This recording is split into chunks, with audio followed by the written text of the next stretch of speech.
Did you know 40% of all food is wasted before it even reaches shops? And 26% of all vegetables are discarded just because of the way they look. 6 billion pounds in weight of perfectly edible produce is wasted each year. As a society, it's up to us to prevent this food waste from happening. This is why I bring you Forage, a new app to help combat food waste by sharing ideas of cooking and to help prevent the waste of food. Throughout this app, there's information which will help each user to understand how they can prevent wasting food themselves, but also allows the user to input items of food they wouldn't perhaps know how to cook. We find a recipe which put these ingredients they wouldn't normally use into harmony. This is the index page, the chopping board with the herb rosemary laid in front, giving it a very natural feel. It will take you through to the login page, which is through Facebook. It's like Instagram and a lot of other apps. It's just a little bit easier than saving all this data just to log in through Facebook. These pages pop up throughout the app, just giving the user information about food waste. There's 10 of them. So if I reload, if we cross this off, this takes you to the main timeline. It's called the dish of the day, similar to what you'd find on Facebook as a timeline. You scroll up and down in here, and you have a load of dishes. The most popular ones are at the top. So how this is laid out, you have a title at the top in capital letters in a font called Aaron Grotesque Regular. The colour of the title text is one of Pantone's colours of the year, called Black Onyx. This is an image of the dish uploaded by the user. I wanted to have quite large photography throughout the app because I believe that in cooking, the food itself, the visual side of it, should really be doing the talking. As you can see throughout the app, there's a canvas material which is being layered by the Z-index and opacity above, just to give a very sort of natural feel. Basically, I want to make the app feel like an actual cooking book instead of a cooking app. You have two icons on the bottom here. This one shares to your social media sites if you want to share it to your Facebook. This one is to add to your cookbook. I'll come to this later on the user page. So here you have nice open space, you have description of the dish, and all the body text is in a font called Linux Libertine. Plenty of open space. I wanted this to be easy to read, one paragraph. You can click to the full recipe here. You have the user name, so in this case Jamie Oliver came up with this recipe, description in underlined. Down here you have a rating system, and there's 5 different mushrooms which you can see on the web page. There's 3 colors you have on the timeline. You have this very light green, pastel green. You have this sort of pastel wood rose pink,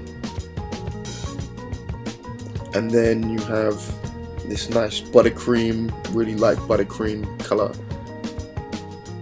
So it's just a nice transition between each fruit, so you can see the difference between each recipe.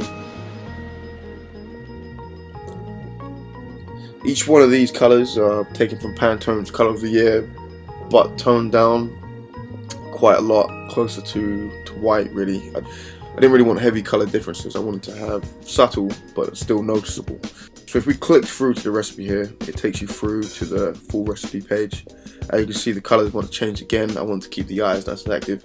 However, this title bar always stays buttercream. Okay, a little bit darker than the buttercream, but a very nice color, and I did take into consideration with the other 3 colors as well. So you still have the option to share and add to your cookbook. From here, you get the description, and you get the method. Once again, you get the user. You can click through to the user here, and once again, you get the rating of the dish. And this takes me onto the menu page. So we have a hamburger menu up here in the top left. If you press this slides down. The metaphor behind this is pages are like a tablecloth with a dish on top, and when you pull down the menu, it's like revealing the table underneath. So I've gone for a nice sort of black varnish wood background on here with the buttercream on the text. So from here you can search. So you can search for ingredient. So if we typed in salmon and pressed enter, then bang, we get dishes which include salmon, which now get added to the top of your timeline in case you ever did decide to cook salmon again. Back to the menu. So it slides down and it slides up. Oops. So another option you have here is your profile. click your profile, and on here you have your username in this darkened version. It's Mayfly green. A circle icon for your user. I tried squares. Circle did look better. Instagram uses a circle. A lot of other apps use circles for your user icon. A little description you can add by yourself. This is your overall rating. Refer back to the main website to see which mushrooms symbolize what level of chef. On here is your recipe section. These recipes you upload it yourself. You can swipe left and right to change recipe.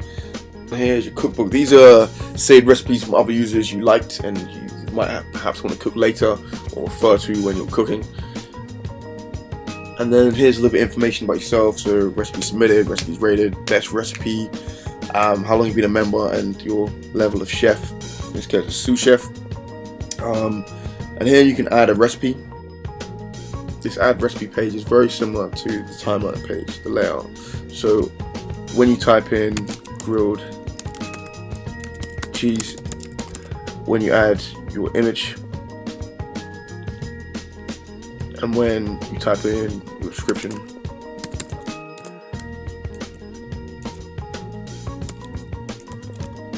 and your ingredients, your method, everything is all laid out in a similar way, just to keep sort of theme and brand identity behind it. And then you can submit your recipe. Once you've added your recipe, it takes you back to your timeline. The other page left is the about page. It gives people information about Forage and where it came from, which can be found on the web page. I hope this visual representation of Forage really gave you an understanding about how the app works, explained the user interface, and really showed off some design skills I have. Thank you very much for watching.